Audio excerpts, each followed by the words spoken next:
Well, Australia's most popular EV is getting a refresh. We look past the cosmetic stuff and get into the detail and take an in-depth look at the improvements. And also when it might hit the Aussie showrooms, and we talk about the pros and cons of holding off buying until the refresh model arrives. There's a lot to get through, so grab a drink, a snack, and settle in.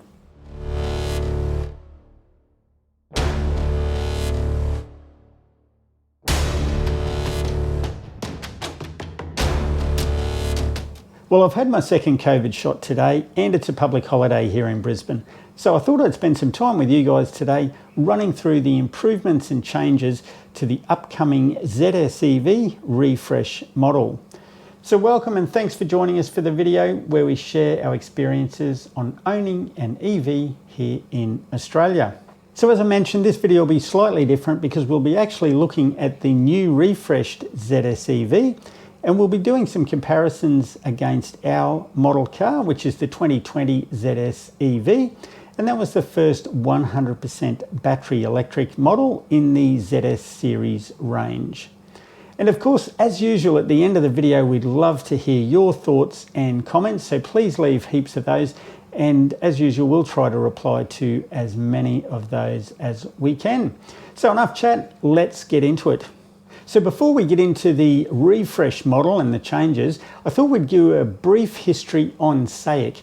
So SAIC Motors is the largest automaker in China. In September, they produced 516,000 vehicles, and 64,000 of those were either 100% battery electric or plug-in hybrid electric vehicles. And that was a 230% increase over last year. So they're quite a big player in their home market, and they're certainly expanding internationally as well, including into Australia. Now look, the original ZS EV sold about 15,000 units in Europe alone in its first year, and it's now around 2 years into that model series, and hence the release of this refresh model. The vehicle's available in UK and Europe showrooms from early November 2021. So the refresh model is already on boats heading to the UK as we speak. And the UK is an important market because it's a right-hand drive market. So the same as Ireland, Japan, India, Pakistan, New Zealand, and there's a few others. But the majority of the countries around the world are actually left-hand drives. So for Australia to obviously get a vehicle model, it must be made in other countries as well, because the market in Australia will be just too small. So that UK market, getting their deliveries early in November is very important, and that provides us a bit of an indication when we might get it here in Australia, and we'll talk about that a bit later. So enough about the history, let's get into the refresh model. So look, some of the fundamental specifications. Now these aren't necessarily what might appear in Australia. So this entire video is based on a mix of UK and Europe information. And even that, some of the models differ slightly between Europe and the UK. So this is really for information purposes. It could be slightly different if and when it arrives in Australia. However, at the moment, there's 2 models available. As you know, in Australia, we only received the more expensive top of the range model. So that may happen again. However, at the moment in the Europe and UK, there is 2 models. There's the top of the range, which is called Luxury in EU, and it's called Trophy in the UK. And the base model is called the Comfort in the EU, or the SE in the UK. And that model previously in the UK was called the Excite, and that wasn't shipped to Australia, so we didn't get that model. It didn't have a sunroof and a few other bits and pieces. So moving on to the battery, so there's been an improvement with the battery, and there's 2 sizes now available, and they are available across either model. So whether you get the Luxury or the SE, you can buy the longer range or the standard range battery. So the longer range battery is a 40 kilowatt hour battery, and that's around 65 kilowatt hours usable. And that gives, on the specs, around 440 kilometers on the WLTP measure, or real world about 375 kilometres of range. So that's a range improvement. There's been no loss of space, so the batteries are denser, so they're not taking up more space, so you can still put a spare wheel in the boot if you need to. The long-range vehicle in Europe also comes with an 11 kilowatt hour three-phase onboard AC charger. Now that adds about 51 kilometres of range per hour. Now the information I've got at the moment says that that won't be available in the UK. So the 11 kilowatt AC onboard charger is only available in Europe on the info I've got. And apparently the reason for that is, and I know this personally, that a lot of households in Europe do have three-phase power. It's a standard really, whereas the UK is more like Australia where most homes don't have three-phase power. So MG's made the decision to not put an 11 kilowatt three-phase charger in the UK model. So you could assume that the same thing might happen if that comes to Australia, that we might still only have the 7 kilowatt charger, which would be a bit of a bummer. So moving on to standard battery. So it's a 50 kilowatt hour battery, 48 usable. Now that compares obviously to the current model. We've got a 44.5 kilowatt hour battery. So that's slightly bigger. Gives 320 kilometres WLTP. So that's about 270 kilometres real world range. So yeah, slightly higher than our current model, which is good to see. Now, as I mentioned, that standard range battery is slightly bigger than the current model car. So it's looking at about 45 kilometres better than the current vehicle. Now, as I mentioned, these 7 kilowatt onboard chargers, so that is the only option that's available with the standard battery. So no change there from what's on the current model. So moving on from the batteries and the chargers, let's get into some of the other specs. So 0 to 100 kilometres, not that that figure's that relevant to most people, but if it is for you, it's slightly down. The new models do that in 8.6 seconds. The current model does it in 8.2. So potentially affected by a little bit heavier batteries. The total available torque is also down. So the current model does 353 Newton meters. The new models only do 280 Newton meters. So again, slightly less torque. So the top speed, however, is up approximately 25% at 175 kilometers per hour on the new models. Now this compares to 140 kilometres per hour on the current models, and I must be honest, I've never actually had our car up to that. So again, the top speed may or may not be that relevant for you depending on your needs. Power is up. The long range battery option has 130 kilowatts or 177 metric horsepower in the electric motor. And the standard standard battery version is up 10% to 115 kilowatts, and that'll provide you 156 metric horsepowers compared to the 105 kilowatt or 143 horsepower on the current models. So one of the great benefits is regen is now available on MG Pilot and the adaptive cruise control system. So yippee, that's a great move. And apparently that required some technical engineering and also some software upgrades to do.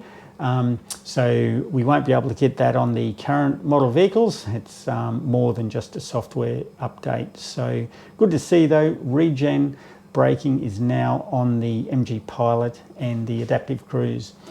The unladen weight, the long range battery is 1,620 kilos. The standard battery is 1,570 kilos. So that's a difference of about 50 kilos between the two battery sizes. But going on the numbers I've had a look at, that isn't all batteries. So the weight difference in those two cars, there's some other bits and pieces in there, but it gives you a little bit of an idea. Obviously the larger battery is heavier. So the payload of the vehicles has increased, which is interesting. So I'm not sure whether that's through engineering changes or beefed up chassis, etc. But it's increased about 20%. So the current model payload, same as our cars, 475 kilos, which is a little on the light side. But now for the standard battery model, it's 565, so you've got nearly 100 kilo increase in payload there, which is great. And the long range is capable of carrying 525. So even the long range with the heavier battery still has about a 50 kilo payload increase over the current model ZS, which is good to see. So look, in summary, there's some nice improvements there. It's heavier cars, but they're more efficient through better technology, new designs, and aerodynamics, and we'll talk a little bit more about those. But look, as most of the people watching the video would know, Tesla is a global leader in this space. So they make changes quite regularly, ad hoc, to make improvements. But it's good to see that MG's taking a little bit of a leaf out of the Tesla book and is implementing some of these changes as well. And to me, they all look like really great improvements. I guess to sum up for us in the comparison of those specs, probably the most valuable would be the extra 90 kilo payload over our car. So as I mentioned, they were a little bit light at 475, so extra 90 kilos that you can carry is good.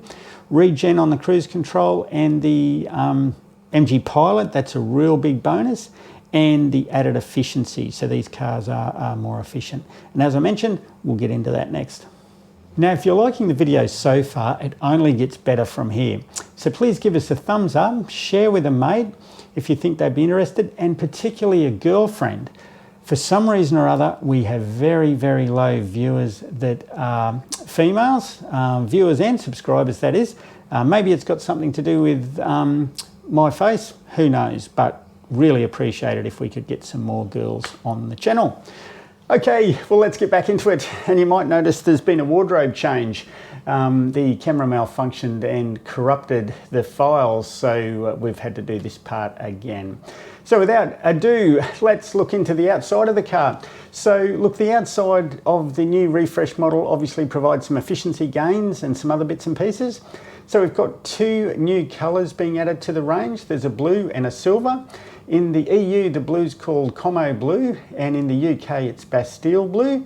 And the silver is Cosmic Blue in the EU and Monument Silver in the UK. So let's see what we finally get here in Australia. There's also tinted windows on both models in the EU. Not sure whether that's UV protected, assuming it is, and also not sure if that's out of the factory or whether they do it later, but good to see window tinting. There's a flat grille. Now, this is a stylish upgrade that looks very similar to a Hyundai Kona type grille. It has a flat badge on the front and an offset side hinged charge port. So that's a big bonus instead of the clumsy one that pushed in and then came up and you couldn't see the charge ports underneath. So great addition and improvement there. And there's also a 360-degree camera positioned right in the center of the grille. So that allows obviously front parking assistance, and that's the reason for the offset of the charging port. So the charging port also does away with the manual little rubber bungs that you needed to pull in and out for the Type 2 and the CCS charging. There's now a little hinged door that goes over those, so that's a bit better as well. And there's some aero improvements, obviously the front grille and other little bits and pieces and the tech in the car. Give about a 5% improvement in range, so that's great. So about 0.32 kilometres extra range per kilowatt hour. So if you were comparing that to the current model, which we own, the 2020 model, you'd be getting about 13 kilometres additional range through those improvements. So yep, that's a good point as well. Part of the newer aerodynamics is the wheel pattern. So the aluminium rims have been changed and they also look more like the Hyundai Kona or the Ioniq look. And the tyres have also been changed, not dramatically. So we've now got a 215/55 R17 compared to the current model, a 215/50 R17. So the only thing that has changed is the profile of the tyre. So the profile of the tyre is actually slightly higher, which is good for cosmetic reasons because it fills in the gap between the mudguard and the tyre. There was a little bit of a gap there, so it's closed that up a little bit. Still Michelin tyres, so Michelin, really good brand, very durable and comfortable to drive on, so they've stuck with Michelin, which is great. So there's now vehicle to load capability, so that's via an adapter in the charge port. So you've got a small little adapter that instead of plugging your Type 2 lead in and charging your car, you actually plug this adapter in, and that allows you to take energy out of the car, and then you plug your normal 3-pin lead into that. As I mentioned, not sure what wattage that is. I think it's around 3,000 watts, but I haven't been able to find that information, so we'll update you guys when we do find out. But at the moment, yeah, I think it's about 3 kilowatt, which is a decent amount of energy. Certainly great for backing up your critical appliances in a power outage, or camping, or on a work site, running some power tools, that sort of stuff. So great that it's now got vehicle to load capability. Also LED headlights and taillights, so that'll help the efficiency obviously, and just looks better. And it's got towing capability, so both of the new models have 500 kilos towing. Now that's braked or unbraked, so if you've got a braked trailer you don't get any extra benefit. So it's 500 kilos, sorry, whether it's braked or unbraked. So there's no towing on the current model, so that's a big benefit. Given the size of the vehicle, etc., I wouldn't be towing big trailers. However, it's perfect if you want to put a bike rack on, which is the main reason we'd use it. So yeah, that is the cosmetic and the technical bits and pieces from the outside of the vehicle. So let's go inside and check out the inside. So there's been an improvement to the steering column, which is great. As you'd probably know if you're a regular watcher of our channel, or you've been following the ZS EV, there's been some steering issues over the time with the Bosch parts. So they were Bosch parts that were in the MG. So look, they've upgraded the steering in the new refresh model. So obviously it's a little bit beefier. They've fixed whatever the issue was in the first generation, and they've also added reach adjustments. So the steering goes up and down and in and out, which is really great. Current model doesn't go in and out. So that's good to see. Climate control on the HVAC. So the current model, like we've got, is just on, off, 1, 2, 3 on the fan speeds, etc. So this one is upgraded to a climate control system, so you can set your temperature, etc., and the car will automatically do it. So that's great.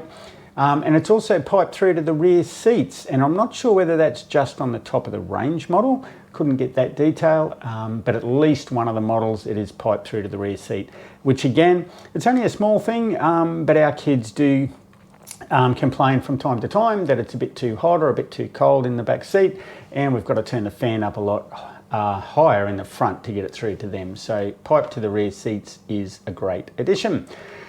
Now both models come with 7-inch virtual or digital instrument cluster now, so they've done away with the old analog gauges, which personally I didn't mind too much. They're quick and easy to view, etc.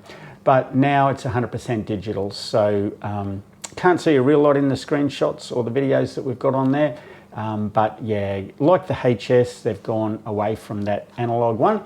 The big benefit is that there's now a constant state of charge indication there. So all EV drivers love to know at all times how much batteries they've got left, and that's measured by state of charge, just like a fuel gauge in a normal car.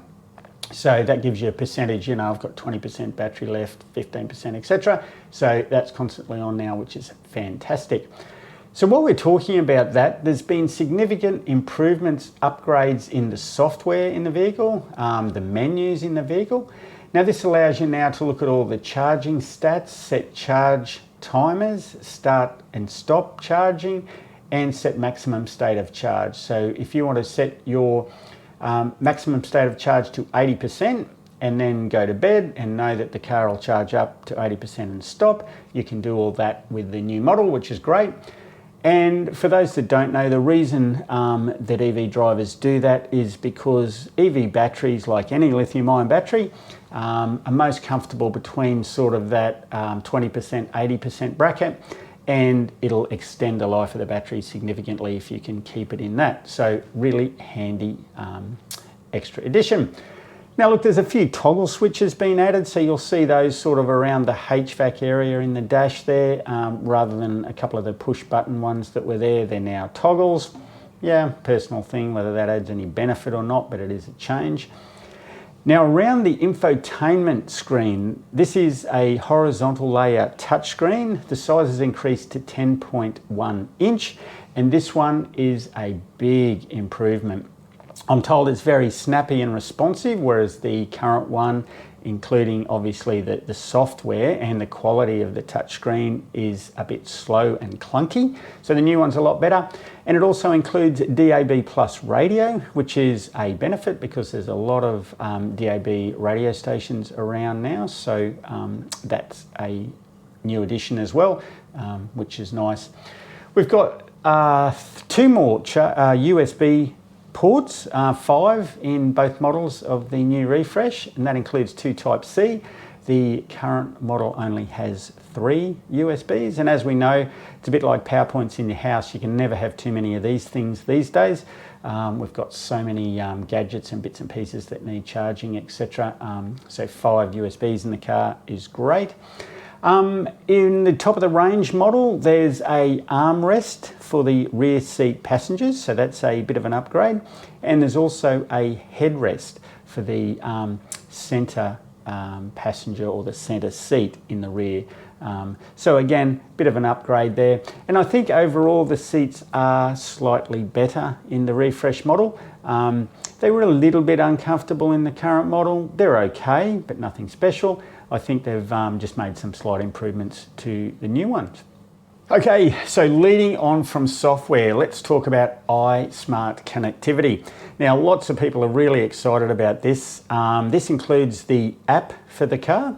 So MG did have an app in some countries, most notably in India.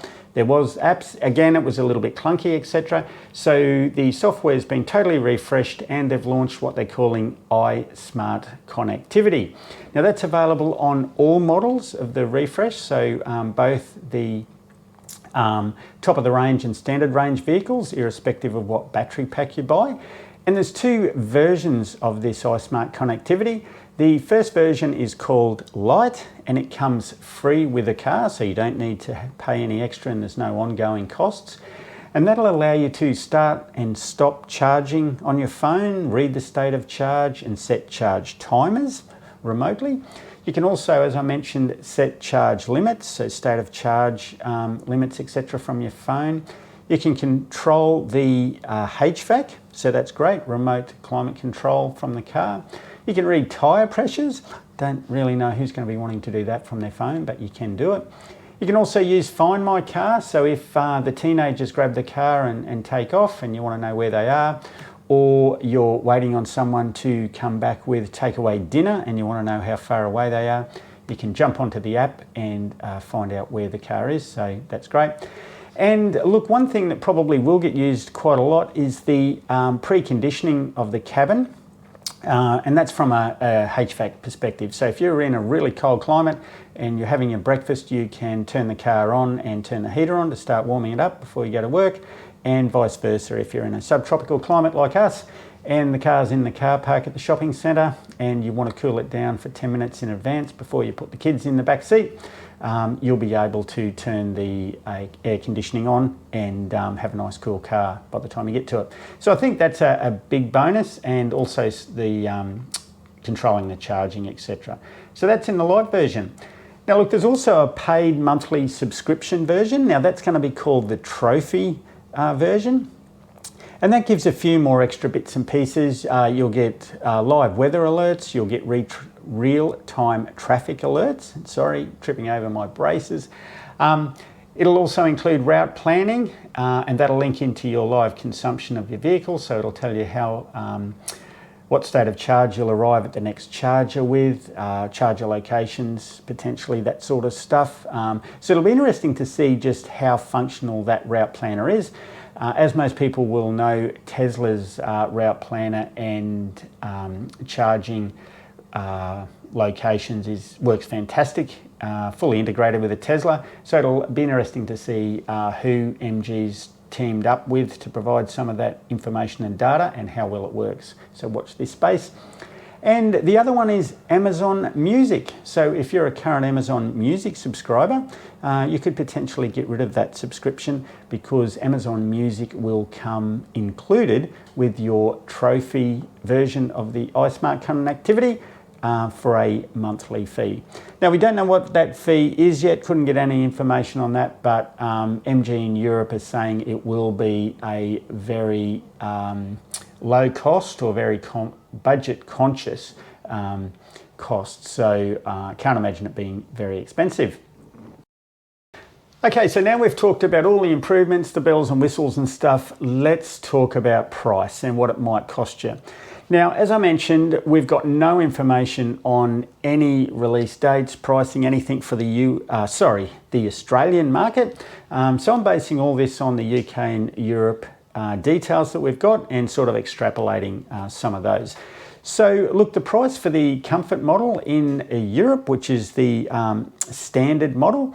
Now, they call these models all different things in different countries. So as we mentioned before, this is the SE in the UK. But if we just think of it as the base model, the standard battery in this one, so the 50 kilowatt hour battery, which would give you about 270 kilometers real world range. Now that's retailing for just under 32,000 euros in the Netherlands. So on current exchange rates in late October 2021, that would be about 49,500 Australian dollars. So just under 50,000 equivalent for the base model. Now that's not a direct comparison to the current model we've got here in Australia because obviously it's the top of the range model and it's selling for about 44,000, but that gives you a bit of an idea of what you're paying for all the extra bits and pieces and the bigger battery. So base model, equivalent Australian, just under 50,000 US. Sorry, 50,000 Australia, I keep saying US. So the top of the range model, the luxury in the EU or called the Trophy in the UK. Now this model, the only pricing I could find was for the long range 70 kilowatt hour battery. Now that will give you about 375 kilometers of real world range. So that's really great range, top of the range model. So this is a more direct comparison to the current Australian model on features, but of course the battery's a lot larger. So I think this would be a really good seller in Australia. People want that little bit extra range, so 375 real world, I think would be very sellable to the Aussie public, and with all the added benefits, sunroofs and all the bits and pieces that's in the new model, I think this will sell really well. It's just under 36,000 euro in the Netherlands, so a rough calculation again at the current exchange rate would be about 55,700 Australian dollars. So let's make some back of the coaster comparisons against the pricing for the new model and the current Aussie model. So as I mentioned, the Aussie model is about 44,990 drive away, so let's round that up to 45,000. And we won't be comparing apples with apples because obviously the current top of the range model, which is available in Australia, only has a 44 kilowatt hour battery. But let's compare it against the top of the range with the long range new 70 kilowatt hour battery and do some comparisons just on the battery pricing alone. The pricing of the new top of the range vehicle with a long range battery compared to the current is about $10,700 difference. So that's about 24% higher based on the numbers that we've calculated. But keep in mind, that's a 60% bigger battery, plus you've got all the new tech and aerodynamic improvements. And if we break that down a little bit more for batteries, so currently in 2021, the price of the battery makes up about 35% of the total cost of the EV. So that's been coming down significantly over recent years, but currently it's about 35%. So I'll put the numbers up on the screen, but basically if we're looking at 35% of the current price of $45,000, that means the battery in the current Aussie model is costing about $15,800. So that works out at about $358 per kilowatt hour. Now, based on the 35% cost of the total EV cost, the new model with the long-range battery, that means the new battery would cost about $19,495, so let's say $20,000. But if we work that out on the $358 per kilowatt hour for a 70 kilowatt hour battery, that'd mean the battery was about $25,000. So that goes to show that the price of the battery for the new model has came down. So obviously battery prices are getting cheaper, efficiencies are getting better. These new battery models in the refreshed ZS are more denser. So yeah, you're definitely getting more value for money for the new models, and particularly in the areas of the battery. So look, what do you guys think? If you were in the market for a new EV at the moment, would you wait for the new model to come out? Or do you think you'd jump in now, given that we don't know how long it's going to take for the new models to come to Australia? Please leave your comments and suggestions in the comment section. We'd really love to get your thoughts. But look, to provide some info on what we think, overall, looking at these refresh models, I think MG have listened to customers, which is really great. Tesla are famous at doing this. They make improvements, small incremental improvements all the time. So MG's done that after a couple of years with this vehicle, which is great. We think most of the improvements are really practical and make the car much more user-friendly.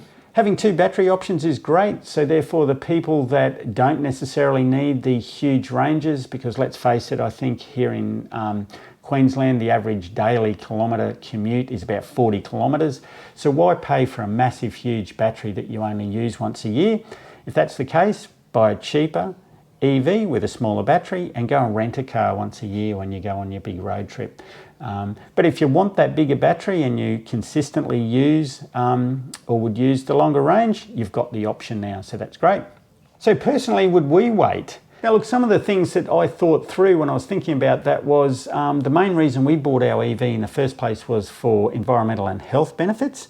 So I think the sooner you can make those changes, the better. So for us, having zero tailpipe emissions 12 months ago would outweigh the waiting time. Again, given we don't know how long this car is going to take to come to Australia. So if we had driven the petrol model ZS for the last 12 months, we would have pumped out about 1,650 kilos of CO2. And again, I'll put some of the numbers on the screen, but that's based on MG's calculations for the petrol model. If we paid for 100% of our electricity that we've consumed in the last 12 months, which we haven't, but let's just say we did, and we paid our normal retail electricity rate, which is 20 cents a kilowatt for the 10,000 kilometres, we would have paid about $352 in fuel costs, which based on MG's consumption costs for the petrol model ZS, so the mixed driving, highway, freeway and city, we've saved 2/3 of the cost on fuel. So yeah, EVs generally are only about half to 1/3 the cost to fuel than a petrol or diesel vehicle. Now, in actual fact, I run the numbers quickly. We only spent $25 on electricity in the last 12 months to do 10,000 kilometres.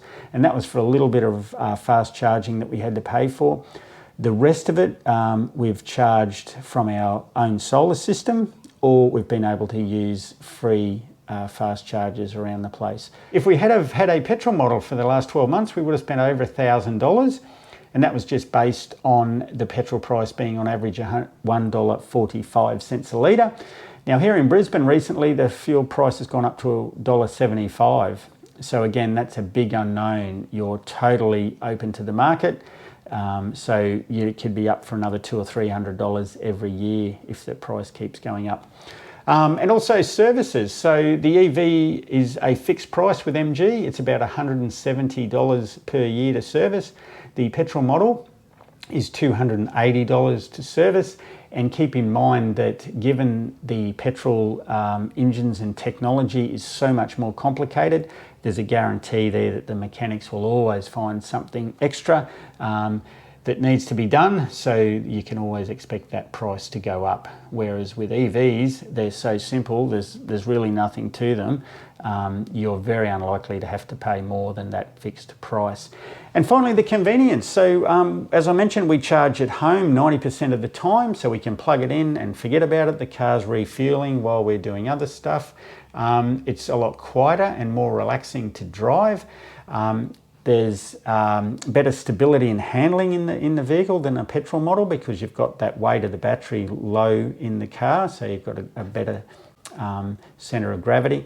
And for me personally, I love the acceleration of an EV, so that gives you a bit of a thrill every time you put your foot down. So look, for us, we wouldn't have waited, or we wouldn't wait, because we're ticking all those benefits, primarily the environmental and health one, but there's certainly some savings to your hip pocket the sooner you move to EV. So another consideration is there's some great deals going on the current model ZS EV here in Australia. So MG bought quite a lot of vehicles into the country, and there's some dealers around, I know particularly here in Brisbane, that are really keen to move some of that stock before the end of the calendar year. So you potentially can get a few $1,000s off the current drive away price. So it's worth also considering that if you're thinking about waiting. Of course, the more kilometres you drive, the bigger bang for your buck you'll get with an EV, because obviously the fuel's cheaper and the maintenance. So that all depends on your personal circumstances, and we don't know when those new refresh models are coming to Australia. So just a few things to think about if you're in the market for an EV.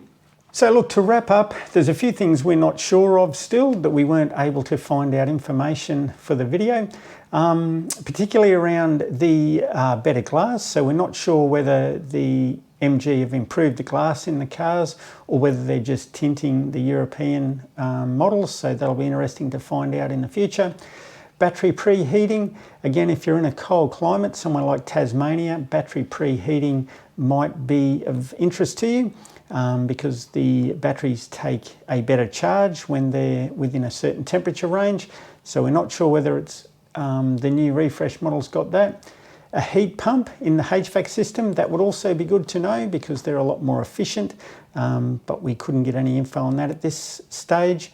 A fruit. So if you're familiar with the Tesla, they're probably the vehicle that made them the most famous. So you've got boot space in the front of the vehicle where the normal engine would be, as well as in the back. So we don't know whether the new refresh model has got any space under the front bonnet. Lights in the back seat, that's been a bit of a pain. The back of the current MGs, ZSs, are quite dark, so it'd be good to know whether they've got some additional lighting in the back. The vehicle to load discharge, as we mentioned, we're not sure exactly what that is. We think it's about 3 kilowatts or 3,000 watts, but it'd be good to have that confirmed. A charge port light. Still not sure whether they've got a light in that front charge port, which would be really handy. And the monthly cost of the trophy subscription for the iConnect, we're not sure what that will be. And of course, we're not sure when they're going to come to Australia. We're assuming maybe November, December 2022, being about 12 months after the UK release, but again, we're not sure. So look, if anyone in the UK or the Europe countries have any info they can provide with us over the next couple of months, please put that in the comments, and we might do a follow-up video to this one. So look, congratulations if you've made it this far through the video. It has been quite long and there's been quite a lot of detail in there, but if you haven't fallen asleep, hats off.